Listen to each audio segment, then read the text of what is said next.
Delphine Pénisson, je suis le responsable régional prévention sécurité pour Manpower sur la direction des opérations Ouest.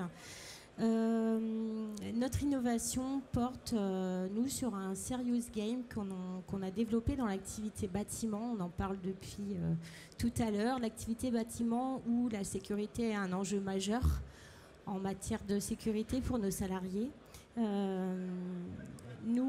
Cette innovation, elle est venue du fait que le bâtiment est un secteur où on a une forte accidentologie et ça nous semblait logique de commencer par celui-ci pour développer un serious game spécifique à l'activité bâtiment en le créant en partenariat avec une entreprise mais en vraiment reprenant tous les risques majeurs que l'on avait rencontrés au travers de cas concrets d'accidents. Cette innovation, elle nous semble plus qu'indispensable et efficace puisque le salarié est acteur, il est en immersion totale sur un chantier. Donc c'est lui qui décide d'aller à un endroit, c'est lui qui décide d'identifier ce risque-là. Et comme on le disait tout à l'heure, c'est vrai que le fait d'être en caractère immersif, on a une meilleure compréhension dans la phase d'apprentissage et de sensibilisation puisqu'on retient 90% de ce que l'on ressent, de ce qu'on vit. Donc ça nous semble un outil plus qu'innovant, mais aussi efficace pour changer durablement les comportements de nos salariés intérimaires. Voilà ce que je peux dire en introduction. Merci. Xavier, vous avez un parcours intéressant. Vous êtes d'abord architecte et maintenant vous êtes finalement très impacté sur cette technologie et technologie réalité virtuelle et augmentée. Expliquez-nous. Oui, en effet, Artefacto existe depuis 20 ans. On était d'ailleurs exposant à la première édition de la Val Virtuelle il y a 20 ans. Et c'est donc une architecte, Valérie Cotreau, qui a créé Artefacto. Et moi, j'ai rejoint l'aventure l'année suivante, en 99. Je suis moi-même donc architecte, ce qui fait que ce sujet, cette thématique du chantier réel virtuel est pour nous très d'actualité. Et donc aujourd'hui, Artefacto, c'est 40 personnes, à la fois des infographistes et des développeurs, et on va développer des applications sur mesure pour répondre aux besoins de nos clients, à la fois donc en réalité augmentée, en réalité virtuelle, vraiment en fonction des besoins. Et j'ai envie de dire que la technique, c'est un peu notre métier. On va plutôt être à l'écoute du besoin du client et puis l'accompagner pour trouver la meilleure solution. Et donc le chantier virtuel, la sécurité, ça fait bien sûr partie des nombreuses thématiques sur lesquelles on déploie. Pierre, raconte-nous comment tu es tombé dans ce sujet chez Colas. Alors oui, donc Pierre Maréchal, moi je suis BIM manager et modeler pour Colas. Là, vous m'entendez mieux. Pierre Maréchal, BIM manager, modeler pour le groupe Colas. Et donc tous les sujets un peu connexes comme la VR, l'AR. Donc Colas, c'est une société d'infrastructure de transport, mais pas que. On fait du bâtiment, de la construction de manière générale dans l'ensemble du monde. Et donc voilà, donc c'est comme ça que j'ai été amené à m'intéresser à ces sujets de VR et de formation pour nos compagnons. Merci. Dimitri, de One Bonsai. Bonjour, oui, donc c'est Dimitri Pirnet de One Bonsai. One Bonsai n'est pas une entreprise qui est directement dans la construction. On est une entreprise de design et développement d'expériences réalité virtuelle et réalité augmentée. Et on a eu le plaisir de construire pour un client en Belgique un simulateur de grue. Donc un simulateur sur lequel les grutiers peuvent s'entraîner, peuvent se former entièrement de manière autonome. Donc le challenge de notre client, c'était qu'il devait investir minimum 300 heures de temps de grue avant de pouvoir conduire une grue tout seul. Ça veut dire 300 heures avec un formateur, donc 600 heures hommes au total. Et donc avec le simulateur de grue, on réduit ce nombre d'heures à une valeur beaucoup moindre. J'ai personnellement testé, alors je ne sais pas si c'était le vôtre, mais un simulateur de grue au CES cette année en janvier à Las Vegas. C'était absolument extraordinaire. Tout d'abord, ça s'est passé extrêmement simplement. Hein. Les gars sont arrivés avec le matériel dans une petite mallette, ont installé ça sur une table, et puis en 10 minutes, j'étais transformé en conducteur de grue avec une représentation notamment du balancing, hein, du crochet, et on était véritablement dans l'expérience. Et je comprends totalement le fait que ça puisse être validé comme une expérience de formation et puis de bons usages. C'est quelque chose d'extrêmement concret, extrêmement utile pour le client et qui est au jour d'aujourd'hui en production. Donc il s'en sert vraiment. C'est une application de la réalité virtuelle sérieuse qui est vraiment concrète. Alors justement, selon vous, quels sont aujourd'hui les terrains les plus favorables pour ces nouvelles technologies dans ce domaine ? Les plus utiles et les plus favorables. Donc il y a plusieurs domaines typiquement. Donc celui de la formation dont on a déjà parlé un petit peu. Il y a celui de la sécurité. Et ensuite il y a celle de la cohésion d'équipe en quelque sorte. Ça veut dire que la réalité virtuelle, bien sûr, pour de la formation, pour des entraînements de sécurité et pour de la visualisation, pour du BIM et ce genre de choses. Et puis ensuite, la réalité augmentée pour être utilisée sur le terrain. Ça veut dire pour voir où se trouvent ses collègues, pour voir les zones de danger qui sont mises en évidence et ainsi de suite. Alors oui, donc il y a le sujet de la formation, l'aide à la posture, l'aide aux gestes et la sensibilisation à la sécurité qui est très importante. Sur l'AR, nous, ce qu'on cherche à faire, c'est arriver à faire du récollement des ouvrages qu'on enterre après. C'est-à-dire on fait des réseaux, avant de tout recouvrir, c'est d'arriver à scanner ce qui a été fait. Et ensuite, pour les prochains travaux qui seront faits, c'est de pouvoir l'afficher en réalité augmentée sur des tablettes, typiquement un réseau de gaz, pour pas qu'on tape dedans, quoi. Donc là, on est encore au stade de POC.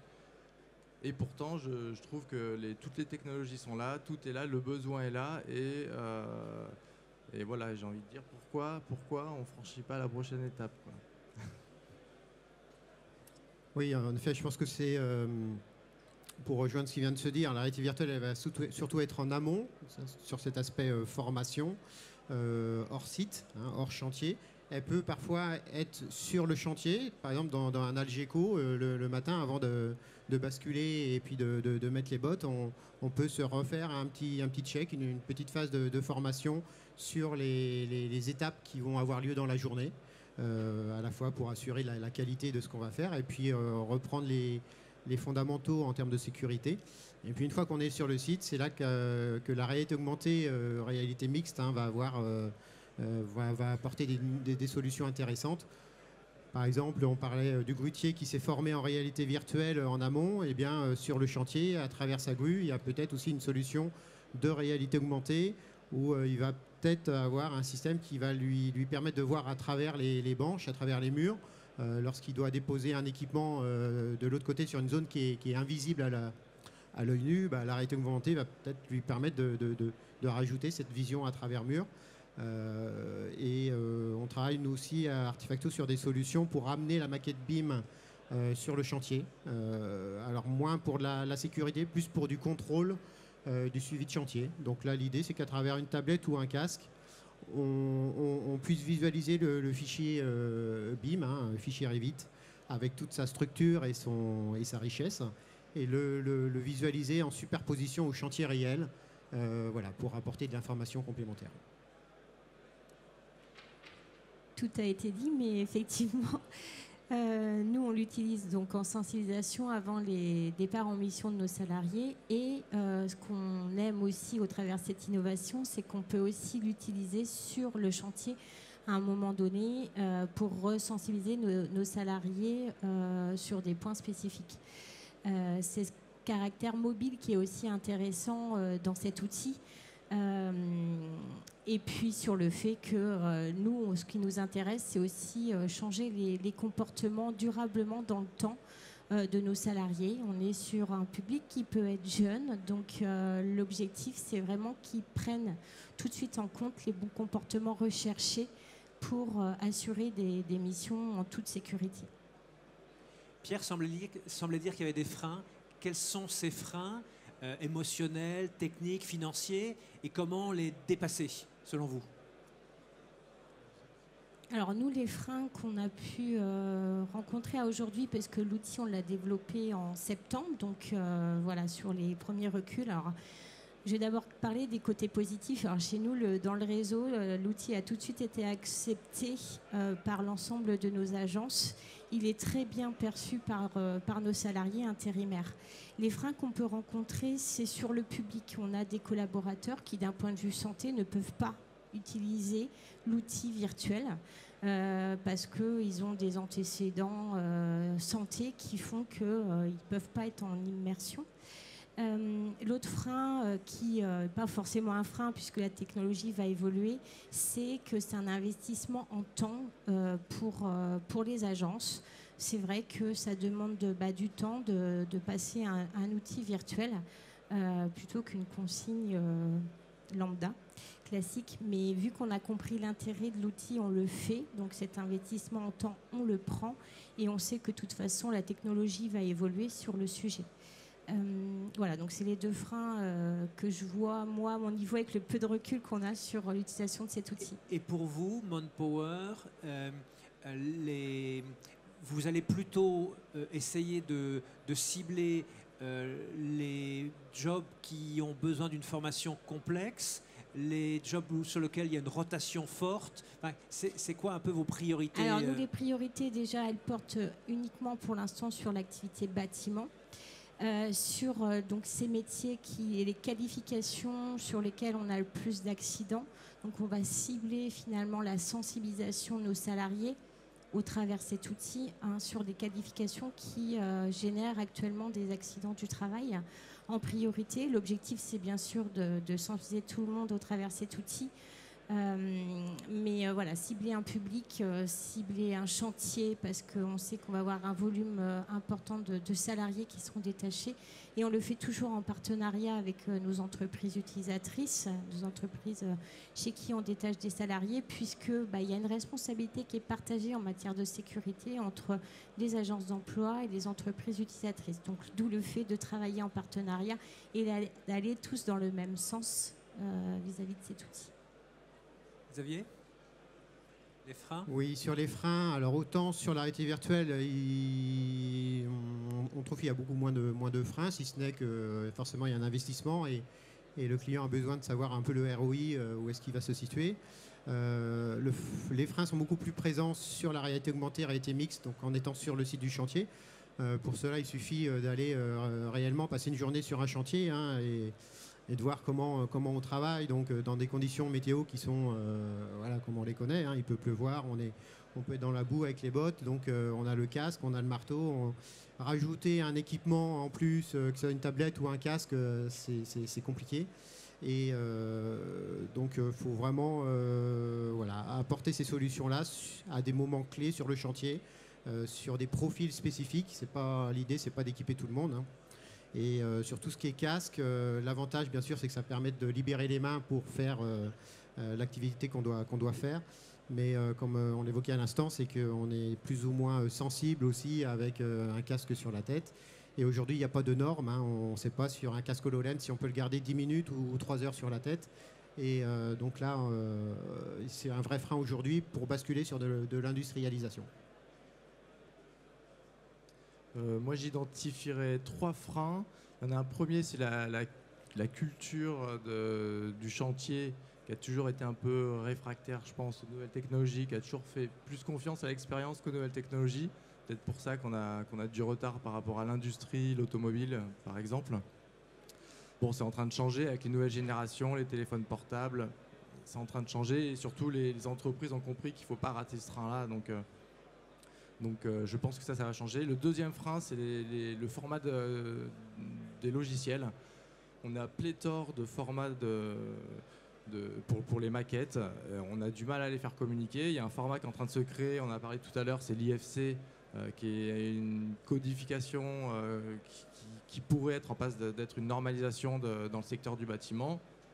Et on s'en félicite, mais ce n'est pas encore le cas. Donc on a toujours des problèmes. Et ensuite, le troisième frein, je dirais qu'on fait beaucoup de POC dans le bâtiment, je trouve. On fait beaucoup de POC. C'est très bien, il faut continuer à en faire. Par contre, ça représente peut-être 10% du coût pour aller au bout du processus. J'ai vu une étude, c'est 10% du coût, c'est pour un POC. Pour l'adapter à la technologie actuelle, c'est 20% et c'est 70% pour l'adapter au processus actuel. Et voilà, donc c'est vrai que souvent, on en reste à l'état de POC. Et puis, il faut que les technologies suivent aussi. C'est vrai que sur l'AR, le casque, c'est parfait, mais un casque des lunettes à 10 000 € sur un casque à 15 €, ça va être très compliqué de le mettre en œuvre pour l'instant. Donc il faut peut-être plus parier sur les nouveaux téléphones avec les AirKit, les Google Kit. Voilà. Il y a déjà beaucoup qui a été dit. J'en ajouterai peut-être deux autres freins de ma propre expérience. C'est la problématique de la fatigue qui vient avec la réalité virtuelle. Donc si vous êtes grutier et que vous devez vous former sur un casque de réalité virtuelle, vous devez y passer des heures et des heures et des heures. Ça veut dire que vous avez passé des sessions de 1h30, 1h30, 1h30, 1h30, le tout sur une seule journée. La fatigue oculaire que ça génère est vraiment importante. Et donc l'aspect ergonomie des casques de réalité virtuelle va encore s'améliorer, mais donc pour l'instant c'est vraiment un problème. On ne peut pas passer des journées entières à ce jour-là en réalité virtuelle. Et le deuxième frein, et là je vais mettre un peu les pieds dans le plat, c'est la perte d'emploi. Dans le sens où quand on transforme une formation de grutier qui est de 600 jours hommes à 60, tous ces jours hommes, ils doivent être réattribués quelque part. Donc on enlève le travail qui avant était d'un formateur, on le remplace par une formation en réalité virtuelle qui est autonome. Il n'y a rien à dire, on parle vraiment de perte d'emploi dans ce cas-là. Et ça, donc One Bonsai est basé en Belgique. La perte d'emploi est vraiment un gros challenge qu'il faut gérer pour la part du client. On parle finalement un peu de formation 4.0 dans notre dispositif. Est-ce que vous sentez que les secteurs RH, Manpower, mais également dans les entreprises, sont suffisamment embarqués dans cette vision et ce changement? Donc vous l'êtes, vous nous avez montré vos Sales Games. Donc est-ce que vous pensez que dans les entreprises, il y a un effort à faire ou est-ce que ça va suivre son cours gentiment? Moi, je pense que c'est ce qu'on disait tout à l'heure, ça va suivre son cours, il faut embarquer, quoi, hein. On est parti sur ces dispositifs et en plus, je pense qu'il y a une réelle efficacité, en tout cas chez nous, sur le point de vue santé et sécurité de nos salariés qui sont détachés. Je pense que voilà, le train est à prendre, nous on l'a pris et je pense qu'il y en aura d'autres à venir. Nous, en tout cas, on est embarqués et on continue puisque là, au mois de juin, on va sortir 3 nouveaux modules de sensibilisation. Donc, un sur les travaux publics, l'électricité, le second œuvre. Donc, nous, on continue dans cette démarche parce qu'on est persuadé que, voilà, en tant que précurseur RH et de l'emploi, ça nous servira et ça servira à nos salariés. Xavier, peut-être un mot à ajouter sur finalement cette formation 4.0? Oui, il faut surtout adapter l'outil aux besoins. La formation, ce n'est pas forcément que de la réalité virtuelle, de l'immersif. Voilà, il ne faut pas faire de l'innovant pour de l'innovant. Il faut surtout que ça réponde à des besoins. Et parfois, une simple application tactile va faire le job. Et c'est ce qui va faire que on va déployer plus facilement et à moindre coût la formation 4.0. Oui, dans notre cas, la direction en a conscience et on a pris le pas en tout cas de développer des serious games également. Ensuite, du coup, j'ajouterai un nouveau frein qui est peut-être aussi la technologie. Parce que pour pouvoir faire tester l'outil à tout le monde, voilà, ça reste quand même encore un peu compliqué de déplacer ces gros postes. Voilà. Donc je pense qu'avec les nouveaux casques all-in-one, tout embarqué, ce sera peut-être plus simple et ça va vraiment s'emballer à ce moment-là. On a beaucoup parlé effectivement de l'application sur la sécurité. Est-ce qu'aujourd'hui on a déjà quelques retours un peu chiffrés de l'amélioration des taux d'accidents ou de l'amélioration de la sécurité par rapport à ces technologies? Est-ce qu'on a quelques chiffres à se mettre sous les dents? Déjà, il faut mettre un peu en contexte les chiffres actuels, parce qu'on parle beaucoup ici de sécurité de chantier et ainsi de suite, mais il faut bien se rendre compte de la gravité du problème. En 2016, on estime au nombre de morts par conflit armé à peu près 200 000 personnes décédées en conflit armé. Le nombre de décès sur chantier, on parle de 2 millions et plus de personnes. Donc il faut bien se rendre compte de la gravité du sujet de la sécurité dans le secteur de la construction, à proprement parler.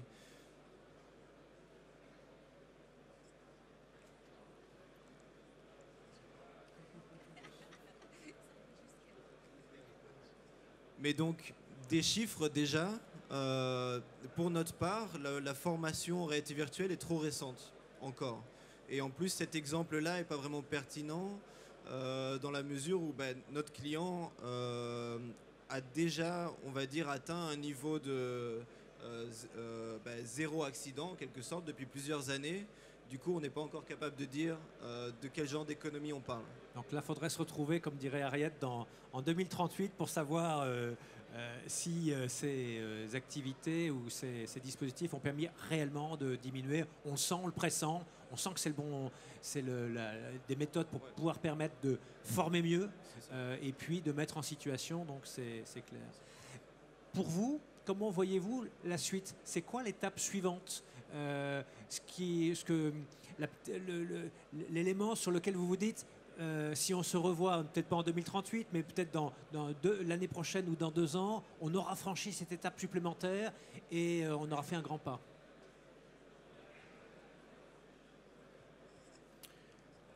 Pour moi, le challenge et l'évolution, elle va être à la fois sur la mise en place de technologies qui soient beaucoup plus simples à mettre en œuvre.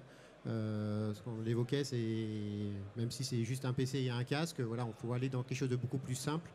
Et puis des solutions vraiment autonomes pour le client, qui laissent cette facilité, cette souplesse, cette autonomie à faire évoluer des scénarios, que ce soit de la formation, de la sécurité ou autre. C'est à mon avis la clé pour la suite, quoi.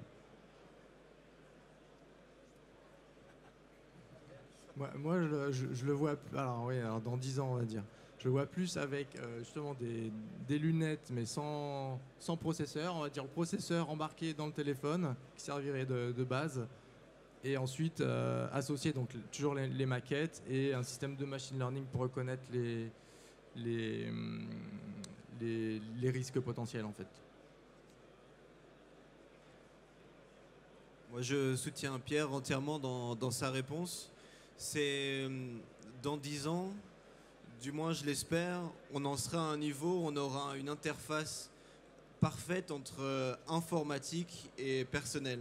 Ça veut dire qu'un conducteur d'un véhicule lourd sur un chantier, si jamais le système informatique sait qu'il y a en fait là où sur le chemin du conducteur du personnel qui travaille, que le conducteur ait une vue parfaite, peu importe la moyen, qu'il s'agit de réalité augmentée sur un casque ou directement dans le cerveau, ou bien sur son dashboard en holographique devant son visage, peu importe. Mais en tout cas, ce sera vraiment une intégration parfaite. Pour l'instant, on a trop de déconnexion entre ce que les systèmes informatiques savent et ont la capacité aujourd'hui de prévoir et ce que les opérateurs de terrain ont accès comme information. Merci pour vos interventions. Maintenant, on va peut-être passer à quelques questions de la salle. Ariette, la première question. Ma question préférée, comme du coup on est sur les 20 ans de Laval Virtual, on a envie de savoir, dans 20 ans, quand vous allez revenir à Laval Virtual, sur cette même table ronde, de quoi est-ce qu'on va parler? C'est quoi les nouvelles tendances de la sécurité? Comment ça se passe sur les chantiers?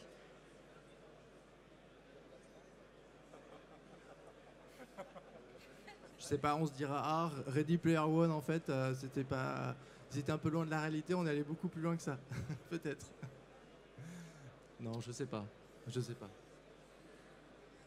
On fera le retour d'expérience de ce qu'on vient de se dire aujourd'hui. On aura plus de chiffres et on verra l'efficacité réelle de ces nouveaux outils. Puis il y a surtout l'inconnu de savoir où la technologie va être dans 20 ans. Hein. C'est que première édition de la Val Virtual, forcément, on a été très loin d'imaginer tout ce qu'on peut voir aujourd'hui. Donc voilà.